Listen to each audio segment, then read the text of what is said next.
Ahead on NCBA's Cattlemen to Cattlemen. What are some of the keys to dealing with generational transfer of ranching assets? We'll have some special insight.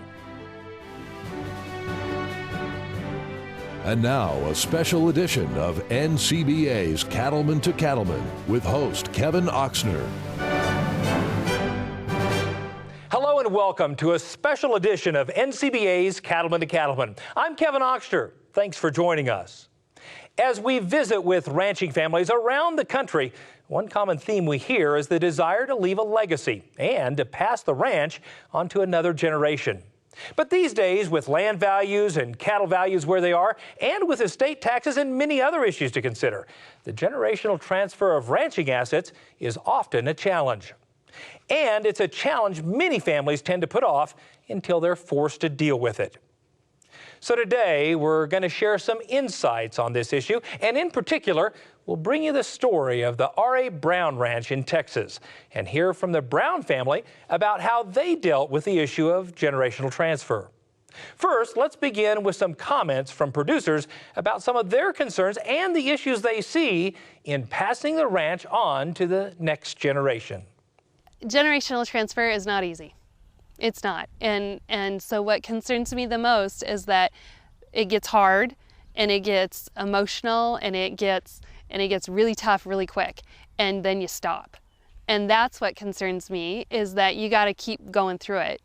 Troy and I've recently been through it with his family, and we many times were with the lawyer and the accountant and all the family in the same room, and I just thought, wow, we're getting along through this process. I can't imagine, if you're not getting along, how much harder it is for people to go through the process. And so there are multiple ways that people get bogged down and just quit.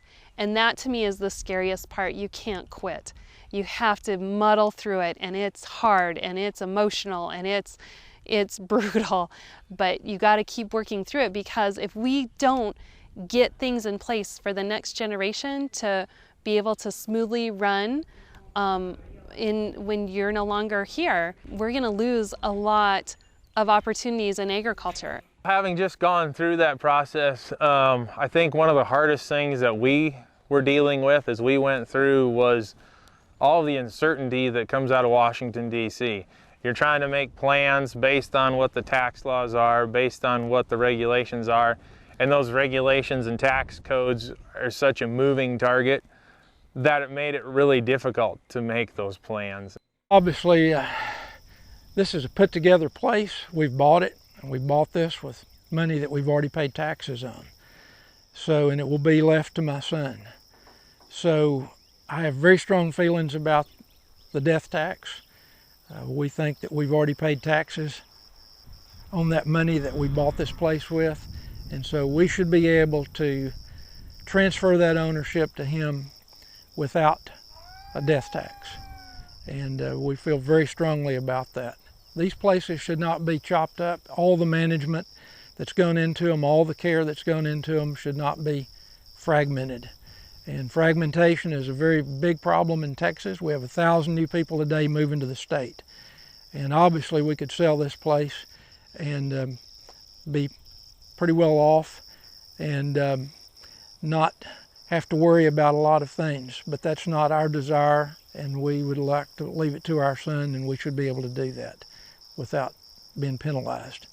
Of course, one of the big challenges families face as they think about the future of their ranch is answering the question, what will the beef industry be like in the future, and what kind of structure do we need to have a profit-making business? We get some insight on that topic as Brian Baxter reports. No doubt beef cattle prices are strong today, but what are the business challenges and opportunities as the beef industry looks ahead to 2025? Dr. Bill Meese provided some insight at the International Livestock Congress in Denver. What I saw is that in the cow-calf area, we would expand, in the short run at least, in the next couple of years, because economics are there. Everything's kind of lined up for more cows than what we had before. There are some things that will retard that. There are some things that will prevent it from being a runaway, like the availability of land and the cost of land and government regulation and so on. all of those things, and the age of the ranchers who are running operations today, all of that will tend to hold it in check. But I forecast that by 2025 we would have about the same number of cows that we had today. And that may not be treated as good news until you consider that we've been going down in cow numbers since 1976. And if we can stabilize them and hold them steady for the next 10 or 11 years, that's a giant win for the cattle industry. Dr. Meese says high prices at the retail level could ultimately reduce consumer demand for beef. He also says the U.S. packing industry has been closing plants, slowly bringing capacity in line with the supply of cattle. While the economics for cow-calf producers do look strong over the next several years, he says expansion is not a given for all producers. The age of cattlemen and farmers, people in agriculture in general, has always concerned me. If you look at Midwestern farmers, we're looking at a 59 to 60 year average age. Looking at ranchers, we're looking maybe 5 or 6 or 7 years more than that. And when you look at the things that we've done in this country to have nicer, more luxurious, work-easing kinds of lives, if you're 70 years old, as I am, and somebody says, you know, you could run 25% more cows out there and make 25% more hay and process 25% more calves, and I'd say, do I really want to do that? And I'd have to think a long time before that answer would turn out to be yes. And so I think that's another one of those issues that while the economic signals may be there, and it'll be an individual decision on people's part, but it will slow that down. It won't be an automatic yes that I would try to do that. People will think their way through whether they really want to work that much harder than they're currently working today. And for younger people working to get started in the cattle business, Dr. Meese says the barriers to entry now and in the future will require some creative business structures. What I have spent a lot of time teaching students at Texas A&M is that if you're going to get started in ranching or in the stocker cattle business, you need to familiarize yourself with the concept of leasing, and you will lease until you're old enough to own, because that's your only real entree into this business. In order to get the loans that you're going to need, you're going to have to tie up some grass and be able to show a banker that I've got this much country and I can put this many cattle on it and manage them in this way. And then someday you'll go into him and say, well, I've bought some property and now I want to finance that with you as well. That's the way the young people will have to deal with this business. The price of land today is just beyond reason for a young person starting out.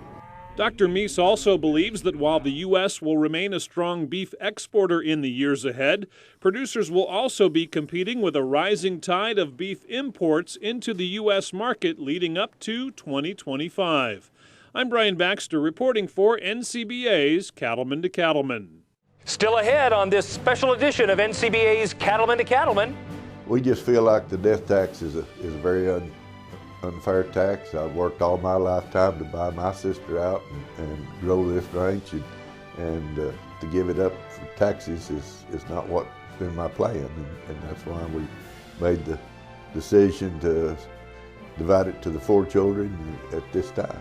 We'll sit down with members of the R.A. Brown Ranch to hear how they handled the challenge of passing the ranch to another generation.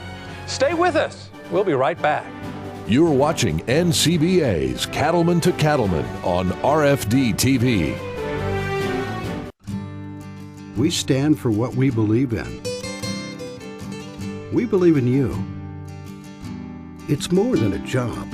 It's your way of life.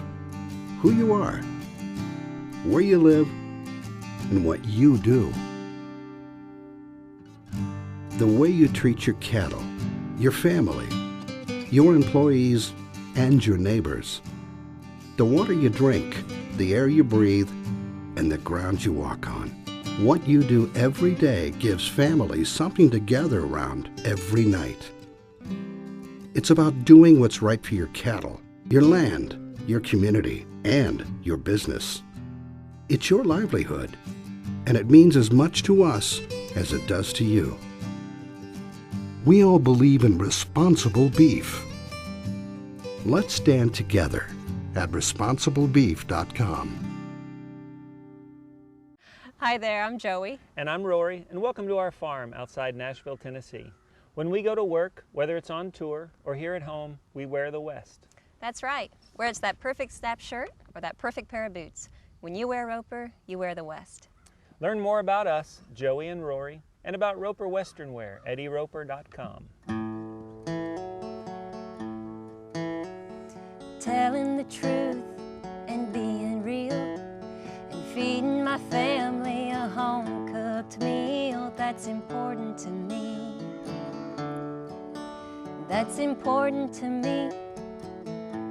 And planting the garden and watching it grow.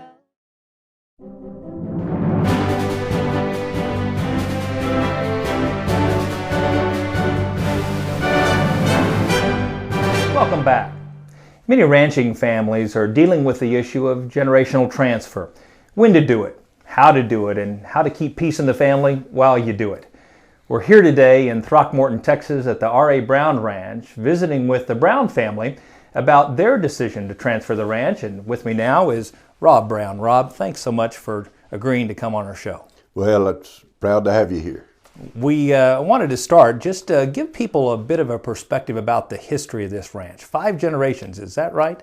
That's right. We actually moved from Virginia after the Civil War. My great-grandfather was in the Black Horse Cavalry under Zeb Stewart, and they lost everything in Virginia and came to Texas and started over. And we've been in the cattle business since the late 1800s, and we love the business, and it's passed down from family to family, and we've been fortunate. Most of the time we've grown it a little in each one's lifetime, but it's a chore to do today in the tax world that we're in. Got to make some decisions at some point. Rob, 5 generations, over 100 years of ranching tradition. What events or circumstances led you to make this decision now? We just feel like the death tax is a very unfair tax. I've worked all my lifetime to buy my sister out and grow this ranch, and to give it up for taxes is not what's in my plan, and that's why we made the decision to divide it to the 4 children at this time. Some families in your position don't have any kids that want to come back to the ranch. In your case, you had 4 children that wanted to be involved in production agriculture. Did you find that a benefit or a challenge?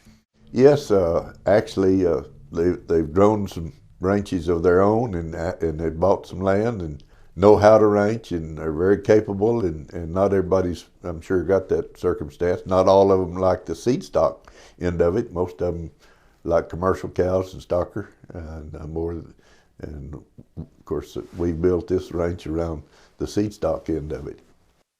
So tell us this, what was the children's reaction when you came to them and said, it's time to make a transfer? Well, I think they were pleased. We let them do most of the work, and they really worked well with one another to pacify the needs of and desires of each one that are different. And when it came to the cattle, Donald was the only one that really wanted to stay in the seed stock business, so we decided a dispersal sale was the best way to divide the cattle. And tell us this, as you mentioned the kids took a real leadership role. Give us more about the process of how you went through the mechanics of deciding who got what, or what assignment did you give your children? Well, we had them to make the decision that they wanted to do it and wanted to work together, and they did, and they sat down and divided it up in increments that best fit. Jody, my son-in-law, was the only farmer in the bunch, so he got the majority of the farmland, and Donald needed the facilities, the feedlot, and all here at the headquarters to do a seed stock operation, and they really worked together to give one another the needs that they prefer. As you and Peggy approached this process, what were you most afraid of? Well, we were very fortunate. I mean, we we don't know how long our lifespans are going to be, and we were very fortunate to be in a position with some other economic income that we felt was satisfactory for us, and tax-wise, we just felt like it was the time to make the move, and the kids were trained and ready, and so it's worked well for us. Is there any part of the process that you look back on and say that was a critical success factor, or this is something I would absolutely recommend to other people, a decision or an action that you took to make the process go smoother? Well, I think the dispersal sale, as far as the cattle was in our circumstance, where they had a very recognizable seed stock program going, and I think that worked. It's a lot easier to divide those dollars than it was to divide those cows, and so it's worked very well for us. So Rob, tell us this. Is there anything you would have done differently looking back on the situation? Well, history will, I guess, answer that for us, but we think it was a good move, and it's gone well, and we're very happy and satisfied. So Rob, fast forward 10 years from now, how will you know that this decision has been a success at that point? Well, we hope Peg and I are still healthy and alive and enjoying our children and grandchildren and great-grandchildren, and be fun to watch them grow up under ranching circumstances like our children did. And we've always said it's not the most lucrative occupation there is, but it's sure the right place to raise kids and cattle and quarter horses, and we think growing up on a ranch is really important, and a lot of love in the family and working together, and I think it's a great choice. And you've done a good job raising all three of those things, I might add. One other question, actually, as you think about other families who are wrestling with the same issue that you wrestled with, what would you tell them? What advice would you give them? Well, I think they've got to do what fits their family, but passing this on tax-wise, we think is real important. My father passed away when he was 62 and hadn't done much tax planning, and I had to pay enough tax to almost buy the ranch again. And I just don't think that's a fair situation, and we think the kids can run it, and a lot of love in the family, and it'll work. As we wrap up the interview today, you had made a comment once that as you make this decision, you're making this decision in order to keep the ranch in the family and the family in the ranch. What do you mean by that? Well, I think just what it says. We want the kids to carry on in the ranching industry, and we're leaving them enough to get a start, and I think they can grow it, and with the love and talent that they have, I think we'll be in the ranching business for generations to come. I would agree. Rob, thanks for your time, and thanks for all your sage wisdom today. We appreciate it. Well, thank you very kindly. And we'll be back right after this.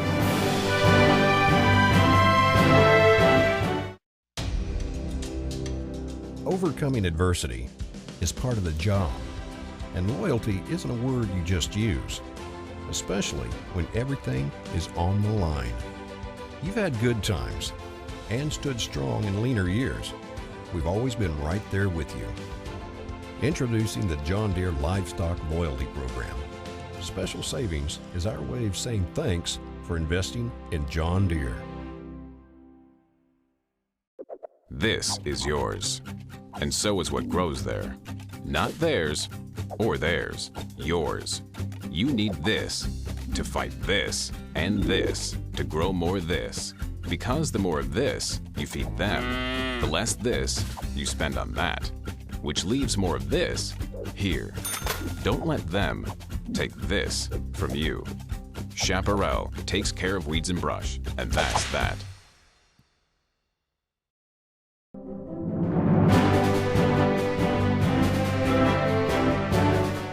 Welcome back.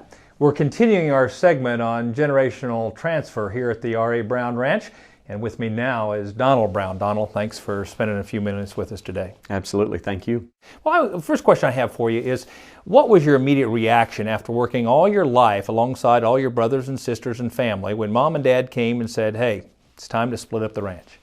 It was a surprise to me. we had done some financial planning years ago with some of the land, but as far as dividing it out to the 4 kids, I was a bit surprised. So when your folks came to you and gave you the assignment to devise a plan for splitting up the ranch, how did you and your siblings approach that? Well, it was interesting. Dad said, all right, we're going to divide up the ranch, and you're more involved in the seed stock, so I think you'll get that, and Jody's more involved in the farming, I think we'll give him that. And Mom said, no, wait just a minute. We're giving this to them. Let's let them decide. And so I thought it was great wisdom on Mom's behalf, and it worked out well. Now, it was a bit challenging. To sit together and divide up a ranch that's been in the family now 5 generations. Yeah. But it was amazing, and it worked well, and we divided it up, and dividing the land was actually the easiest part. So as you and your siblings began that process, was it just you and your siblings involved, or did you involve the entire family? Mom and Dad just wanted the 4 of us kids in there to divide up the land. And so that's the way we did it. And, we met several times. We started each meeting with a prayer, and we analyzed the situation, and we didn't make it hastily. We would meet, we would wait, we would sleep on it. Mm-hmm. And, I think there's a lot of wisdom in that. And it all worked out very, very well. Donald, tell us this. What were some of the challenges as you and your siblings walked through this process? Well, anytime you start talking about the end of someone's life and passing it on, it's not a comfortable discussion. But Mom and Dad started that conversation, which made it a whole lot easier for us. Mm-hmm. Thankfully, Mom and Dad are in excellent health, and they just said, we want to pass this on now while we can each of you enjoy and pursue your dreams with your families and use your gifts and talents and interests. And so we're blessed by that. I don't know what it's like to lose a parent.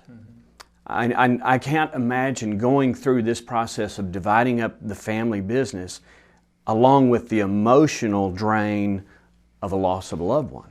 And so, it's challenging, but I think it's so much easier to do it without that extra burden. Absolutely, without that burden, and being able to do it with clear mind, and Mom and Dad right there in case we need them to ask a question. To referee. That's right. So, I think it's important.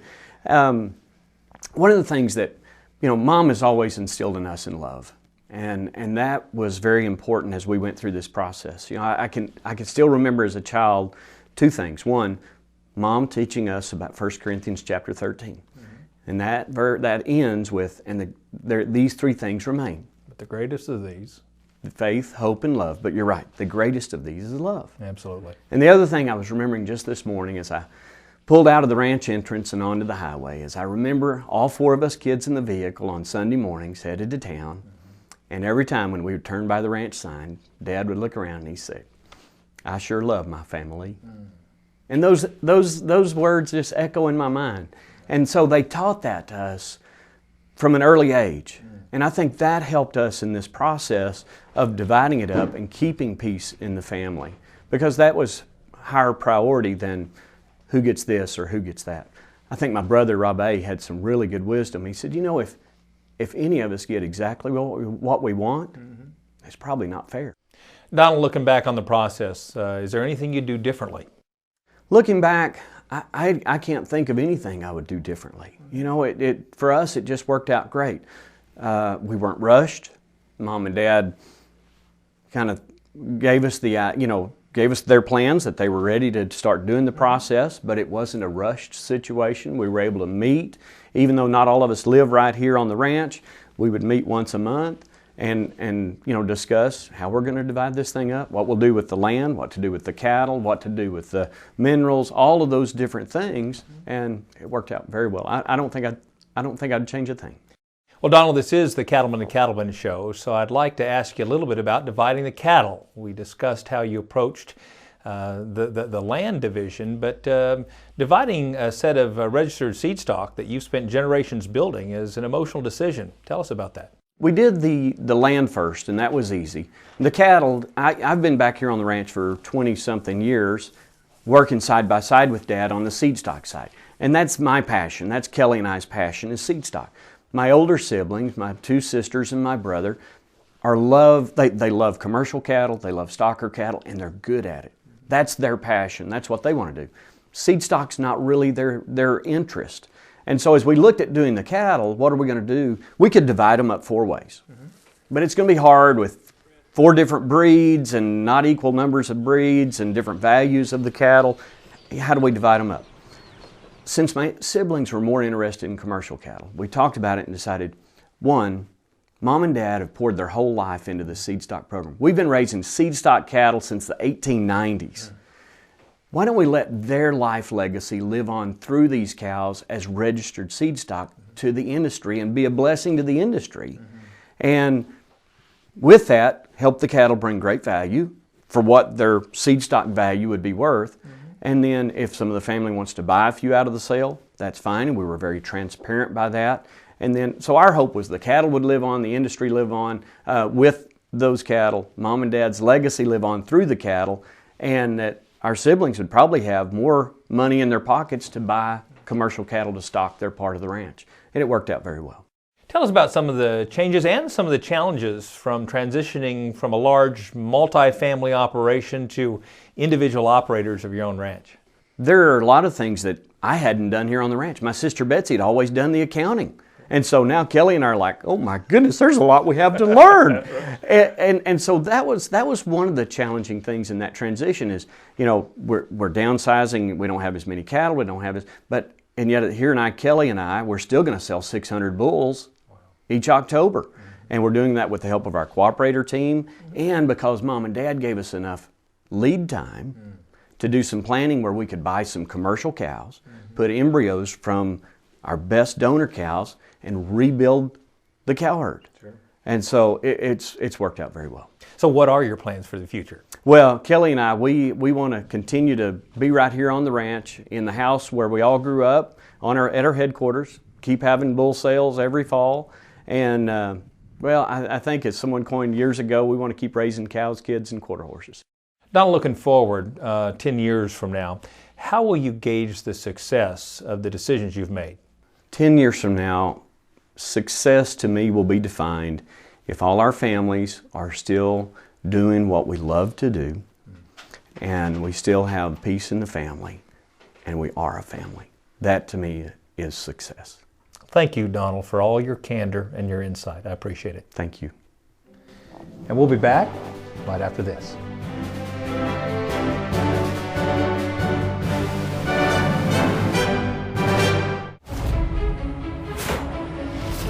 Some call it a come from behind victory, an unlikely win, a reversal of fortune.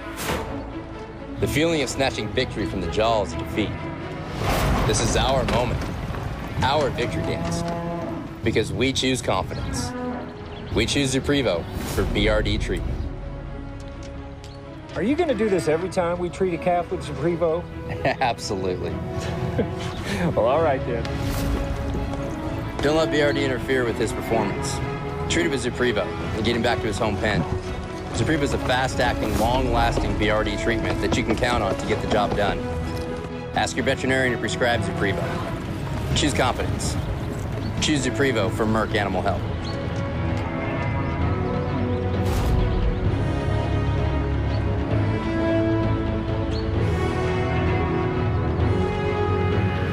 There are many great reasons to join NCBA, and that includes exclusive NCBA member-only discounts, such as savings on new equipment purchases from New Holland. Hi, I'm Mike Corman with New Holland Agriculture, and I'm pleased here to talk about our New Holland member benefits to the National Cattlemen's and Beef Association members. New Holland offers special benefits to NCBA members where they can save up to $1,000 off the purchase of a new New Holland equipment.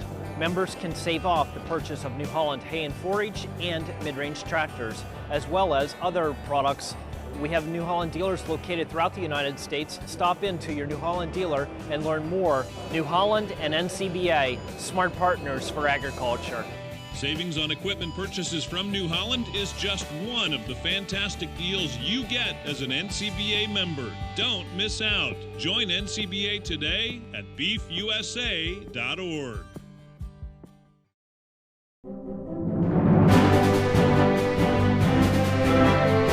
We're here at the R.A. Brown Ranch discussing the issue of generational transfer. And with me now is the third child in the Brown family, Marianne McCartney.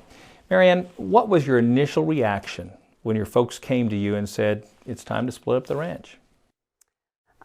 Great surprise. I really never expected that to take place prior to someone's passing on.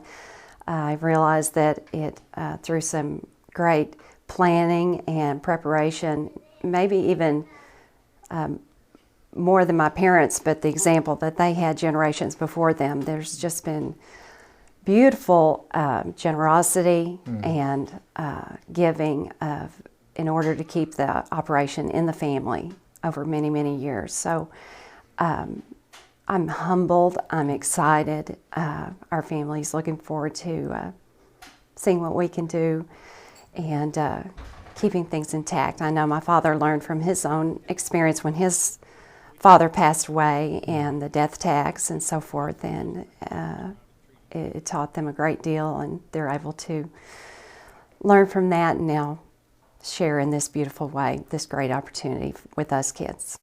Marianne, what lessons did you and your brothers and sisters learn about keeping peace in the family throughout this whole process? Oh, I'd have to say great patience and deep love for one another.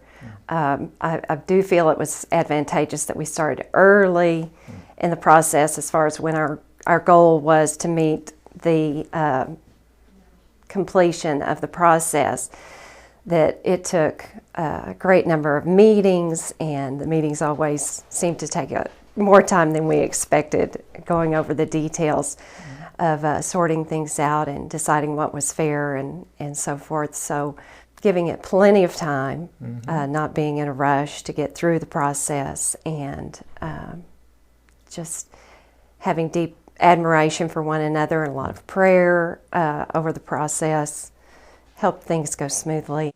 So what do your kids think about this new adventure that you're beginning in your own operation? Oh, the kids are excited. Our children, we try real hard to teach a work ethic in this day and age, and I would have to say that's become a little bit easier.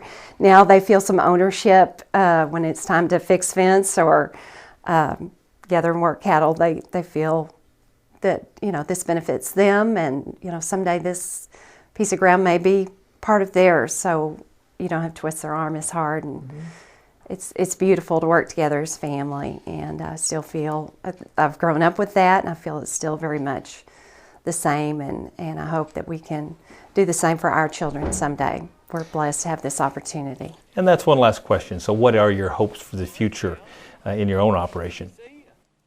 Oh, I would say Todd and I have a lot of learning to do. We're kind of new in this stage of production, and as our youngest goes off to school in the fall, I'll be his assistant more, and our children are getting older and can participate in the after school and weekend part of the operations. Thank you so much for your insights and your candor. We appreciate it. And we'll be back right after this.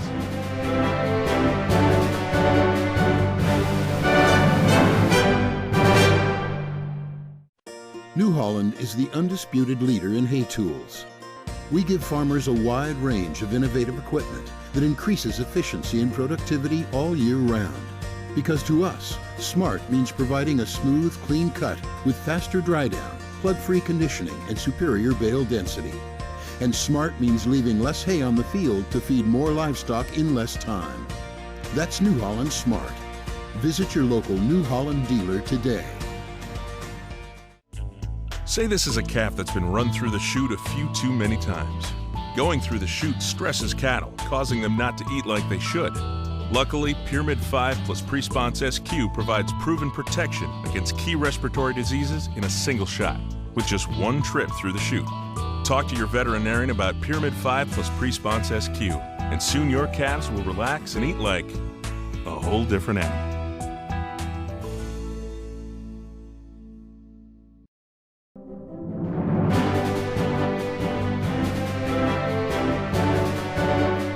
Welcome back. Today, we're focusing on the issue of transferring the ranch from one generation to the next. Of course, the first step is having another generation that is interested in coming back to be a part of the ranch and having enough of a business for everyone to make a living. We traveled to Wyoming to see firsthand how one family managed that, as Russell Nemitz reports. In southeastern Wyoming, just outside of Cheyenne, the Isley family owns and operates the King Ranch Company. Their diversified operation includes cow-calf, stocker cattle, custom haying, as well as a custom machinery business. The combination of multiple income sources allows the family operation to support 2 generations full-time back on the ranch. I couldn't be happier. This is a parent's dream. When you get along with the family, you can keep them close. Family operations are always a challenge because you raise strong, independent-minded family and you expect them, and then you kind of want them to fall in line. Doesn't work that way. But fortunately, we communicate wonderfully. Each of the family holds stock. They're all holders in the ranch and all have a working interest. 2 of my 3 adult children live here on the ranch and work with me, as does my wife. I think what is unique for our operation is how all 3 of us siblings have kind of gotten into something different, that we weren't discouraged to try something different. I love the cow-calf operation. My brother does the yearling and the backgrounding operation, and then my sister is kind of the in-between. She loves both, and she still comes back and helps with whatever she can and possibly do. So I think that that's encouraging to know that we all can still have an individual area that we can be proficient in as well as help each other out. Parents have to be both mentors and partners. They have to figure out what the individual needs of that particular family member might be. Some of them have an interest in machinery and maybe they want to take over the farming or those cropping operations. Other ones might have talents or intuition on livestock, and maybe that's where their emphasis should be placed. Getting a good education is paramount. I think getting a background is important so you can relate and find out what some folks are doing. Sometimes other folks have already invented the wheel. You don't need to try to do it again by yourself. Well, I kind of joke about my education just a little bit because I went to school for 6 years and got a bachelor's and master's in agriculture business and agriculture economics, and then I come home to ranch. But I like to tell people that I did go to school exactly for what I wanted to do, and that was learning how to increase the operation, get a more efficient operation, and just make it a better opportunity for myself and my siblings, and making sure that my parents have a smooth transition to all 3 of us when they're ready to retire. The ranch's diversity allows each family member to focus on their passion, but also provides a chance to try new things. The Isley family members all agree that this freedom to expand creates ownership and satisfaction among each other. We have a lot of things happening around us. We have the city owns property. There's an oil field next to us. The wind farm is on our extreme border. And anytime we have the opportunity to do machine work for those people, we will. We'll excavate. We'll do water lines, pipelines, build a road, maybe even roustabout work if necessary, snow removal. We also do custom haying, and some of that we sell, some of it we do on a crop share basis. That adds to our ability to purchase newer, nicer machinery and not carry it all on the weight of the livestock. It makes it more comfortable and more fun for the family members who are involved in the operation. I like the diversity. I like the different things this place has been able to do, because yeah, if maybe feeding cows isn't your thing, or doctoring or playing vet and taking care of the sick animals isn't really your thing, you know, you can work on machinery or you can work on farming. They do the construction business now. You know, I have some interest in that, so I like that aspect of it. And if other operations can maybe learn from that and diversify a little bit, and maybe they'll find their niche. There's something they really like. And just even going down into a niche specifically, maybe the ranch that you work at or your operation isn't working anymore. There's other things you can pursue, other things you can look into. The Isley family members all recognize that diversification is crucial to the success of their operation. Mark attributes his early success as a young producer to finding a specialty market, and he encourages young producers today to do the same. I think there's some great opportunities for young people. As we're watching operators continue to get older and older in this country, there are some opportunities for young people to step in. They have to be creative. They have to think outside of the box, if you'll excuse the cliche. Look for enterprises that might fit. niche markets that might fit. That's how I got my start with, was niche markets. No one did custom hay work in our part of the country, but it worked for me to get into the cattle business. We get to think outside the box here. If something doesn't work, we get to try something new and different. And maybe just the freedom of it is it's cool. It's different, it's unique. Family members working together for a bigger thing than themselves. This operation has taught me that you can survive and you can adapt even with changes in the world. You can always expand it and make it better, make it easier. You don't have to always work harder, you can always work smarter. And that's what I think is important about this place. It's kind of taught some life lessons, and you still get to work with the family. Reporting from Wyoming, I'm Russell Nimitz for NCBA's Cattlemen to Cattlemen. Why not join the Isley family as members of NCBA? It's easy to do, and there are some outstanding member privileges and discounts. To find out more, visit the website beefusa.org. We'll visit with our good friend Baxter Black right after this. Stay with us. Set sail for San Diego and the 2016 Cattle Industry Convention and NCBA Trade Show. It's the cattle industry's biggest convention with education, networking, and fun that can't be beat. Plus, you can check out the huge NCBA Trade Show, and there will be a special event held on the historic USS Midway. It's the 2016 Cattle Industry Convention and NCBA Trade Show, January 27th through 29th in San Diego. Visit beefusa.org for more. Once upon a time, before backpacks came with rollers and games were canceled due to rain, everyone drank their no-whip, black as a miner's day coffee out of cast iron pots. We didn't cook our meat with self-igniting charcoal. Companies didn't hire praise teams to make sure we got enough pats on the back. You had to earn them. Thankfully, there are still a few of us left who believe in hard work, determination, and guts. Guts, after all, is what brings us great things.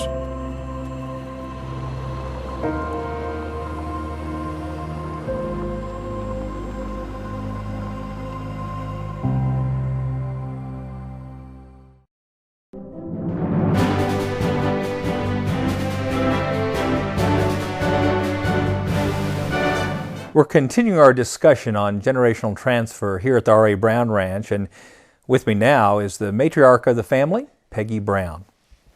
Peggy, you've raised a great family, great kids, grandkids, and now I guess some great-grandkids. What are you most proud of in terms of your family? Oh, I'd say probably how close we all are.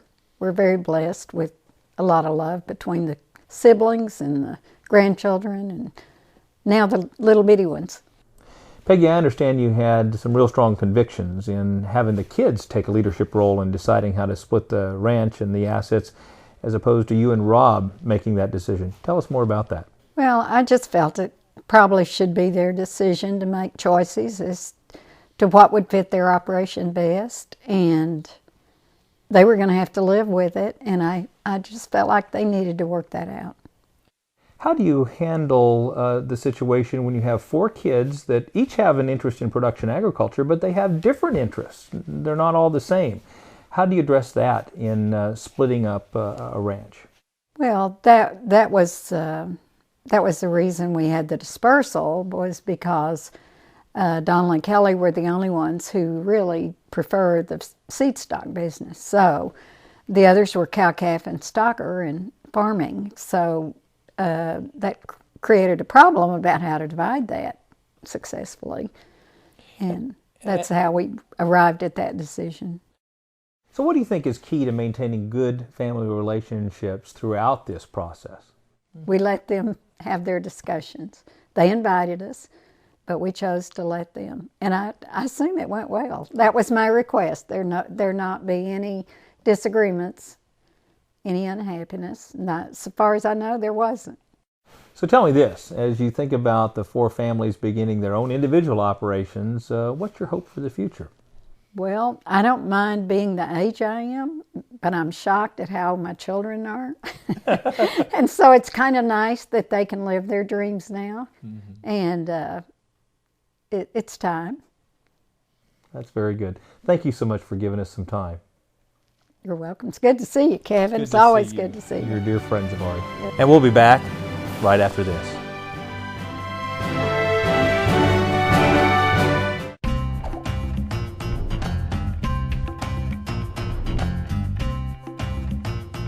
Sure, cattle bring in the profits, but Case IH equipment helps you do everything else. There are many great reasons to join NCBA, and that includes exclusive NCBA member discounts and benefits from some outstanding companies. Hi, this is Kerry Bastine, President of Roper Apparel and Footwear, Stetson Apparel Boots, and Tin Hall. We are very proud sponsors of the NCBA, and for all new members signing up with the NCBA, you get 50% off your first purchase, and for all Go Forward members, you get 25% off 4 times a year. Go to urbanwesternwear.com, click on the NCBA specials, use your coupon code for your first 50% off, and come back to Urban Western Wear all year long and use your 25% coupons that you'll find in the National Cattlemen's newspaper.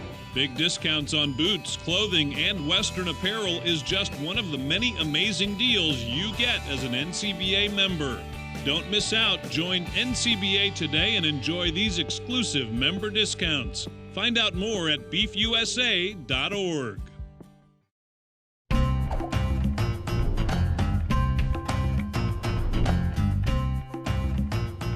Sure, cattle bring in the profits, but Case IH equipment helps you do everything else. Let's face it, you don't think a lot about your trailer hitch. You use it and forget it. We understand. But at B&W, we think about it. Short nights, long hauls, never-ending chores. The unthinkable. We think about it all, so you don't have to. B&W. Trusted. Old Bill used to tell me, I've seen a lot of changes in my life, and I've been against every one of them. Well, Bill would have been against verification programs for sure. He would have ignored specialty markets like non-hormone, natural, and BQA. Too much trouble, he'd say. Bill's still driving his 76 3/4 ton and still doesn't have a cell phone. If you're interested, visit imiglobal.com, or I could put you in touch with old Bill. There is an increasing concern in our country about healthy eating. Everybody seems to have their own idea of what healthy eating is. There are extremists who live on donuts, fast food, and coffee and live to be 100 years old. And even more who keep drawers and shelves full of alternative medicines of pills and potions, and they don't seem to be much healthier than the rest of us. The biggest factor is your genetics. Your folks were tall and skinny. No matter what they ate, you might be the same. If your mom had brown eyes and a taste for biscuits and lived to be 92, you might have her genes. There's a basic rule. Cows are vegetarians. Mountain lions are carnivores. We are somewhere in the middle. But there is no single one thing that guarantees a long and healthy life. However, I have discovered my own alternative therapy. I've been searching for a reason as to why we live so long. Our life expectancy is hard to beat. Some say it's easy living or medical research, but I think it's the preservatives that I eat. Preservatives are everywhere. You might just be surprised in peanut butter and good old Wonder Bread, in smoked salmon and toothpaste and even some candy bars, and in margarine, the hard stick of the spread, in Diet Pop or soy sauce and hot fudge sundae all the way. The good old Karo syrup that you bought, in hot dogs and bologna and Betty's chocolate cake mix, and bouillon cubes, the choice of every astronaut. Oh, I eat roast beef and veggies, but I never overdo. Man cannot live by benzoates alone. Yet I crave the magic tingle that I get from my parquet, or a Twinkie as it soaks into my bones. My body now depends on the preservatives I eat. I'm sure they retard spoilage of my brains. I'll look forever youthful even through my twilight years because of their protection in my veins. Someday I'll just be sitting in my rocker on the porch and everyone will say, I'm looking great because I'll be so well preserved, no one will know I'm dead until they read my expiration date. This is Baxter Black. From out there.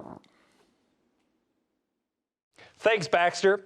It's time now for this week's legacy photos submitted by ranching families from around the country. Let's take a look.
You can send us pictures of your farm or ranch by visiting our website, cattlemen2cattlemen.org. Include your ranch or farm name and your hometown, and we may use them on a future episode.